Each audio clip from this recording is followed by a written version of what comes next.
Hebrews chapter 11, it says this about faith. It says, faith shows the reality of what we hope for. It is the evidence of things we cannot see. Because through their faith, the people in the days of old earned a good reputation. And the author of Hebrews goes on to give numerous examples of people who, because of their faith, accomplished great things. Abel brought a good offering. Noah obeyed God and did what he asked. Abraham also obeyed. He offered his son as a sacrifice to the Lord. Sarah, Isaac, Joseph, Moses, Rahab, Gideon, King David, the list just goes on and on and on. But these people were credited as having a righteous faith because they did something about it. They acted upon their faith. And in verse 6 of that same chapter, it says, it's impossible to please God without faith. Because anyone who wants to come to him must believe that God exists and that he rewards those who sincerely seek him. So it's twofold. We must believe that God exists and seek him. And I think the disciples got half of that thing. I have no doubt in my mind that the disciples believed in Jesus. I have no doubt that they were on board with him, literally in the boat and figuratively on board with who he was. But I believe that they were obedient because in the beginning of this message, we see that Jesus says, let's cross the lake. And so they get into the boat and they go. I'm imagining Peter on the shore giving Jesus a fist bump. He goes, man, let's do it. You said it, let's go. There was no hesitation there in that passage. And so I have no doubt that they were on board with Jesus. But they missed the action piece. Because their supposed faith was proven faulty when the storm came. Has that ever happened to you? When your storm comes, how do you respond? That's a tough question for me because, I'll be honest with you, it feels like God, sometimes during our storms, it feels like God is asleep in the back of the boat. Sometimes it feels like he's not even in the boat at all. Because you and I, we interpret our storms in different ways. Sometimes we think maybe our storm is a punishment for something we did, or something that someone else did. Maybe we think it's a trial or a test that God is putting us through to see if we can handle it, to prepare us for something in the future. But what we often fail to miss, and we don't realize, is that there's more to our storms than those things, because you see, faith is knowing that there's somebody in the boat with you. Faith is knowing that you're never a solo sailor. There is always somebody in the boat next to you. His name is Jesus. In the book of James, James poses this question. He says, what good is it, dear brothers and sisters, if you say you have faith, but don't show it by your actions? What good is it? And then James goes on to provide this perfect example of a homeless person. I think it works just as well in his context as it does in our context today. Because he gives this example. If you walk up to a homeless person, he says, if you go up to that person and you say, eat well, drink well, stay warm, be merry, God bless, and you walk away, what have you done? Nothing. That's so fake.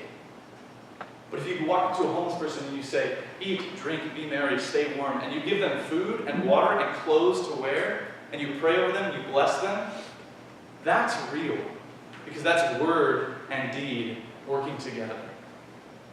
James emphasizes that need for affirmation as well as action. And then he closes this chapter in verse 26 by saying that faith without works is dead. If you've ever been to a funeral of somebody you care about, maybe during the viewing or during the ceremony, if it's an open casket, you can walk up to the dead body and you touch the skin of that person and it's cold. It's cold because the spirit of that person has left them. All that's left there is this earthly body, apart from spirit, apart from soul. And what you have left is a corpse, is really the appropriate word. In James 2:26, the Message version of that, Eugene Peterson translates it this way. He says, the very moment you separate body and spirit, you get a corpse. Separate faith and works, and you get the same thing. A corpse. Friends, believing in God doesn't make you a follower of Christ. Believing in God doesn't make you a follower of Christ. Only following Christ can do that. We have to believe, we have to seek. I think the disciples figured that out eventually. At this point in their journey, I don't think they had their heads wrapped around that idea entirely yet, but I think they eventually figured it out. Most of them died as martyrs, after all. Because you and I, we can still have fear. Jesus doesn't expect us to not be fearful, to not be scared. We're going to go through hard things. Our storms are tough. And Jesus doesn't expect us to not have those feelings, but the difference is that because we have faith, we can choose to respond in faith despite our fears. Because faith is knowing that there's somebody in the boat with you. And his name is Jesus. Despite my fear, I know that Jesus is next to me in the boat and will rescue me and provide for me despite anything that this storm can throw at me. And that brings me comfort. And I hope it does for you as well. So we're going to go into a time of reflection, prayer, and I just want you to spend some time with the Lord. Maybe you're in the middle of a storm now. Maybe you've been in one. And if you're not in either of those categories, you will be in one.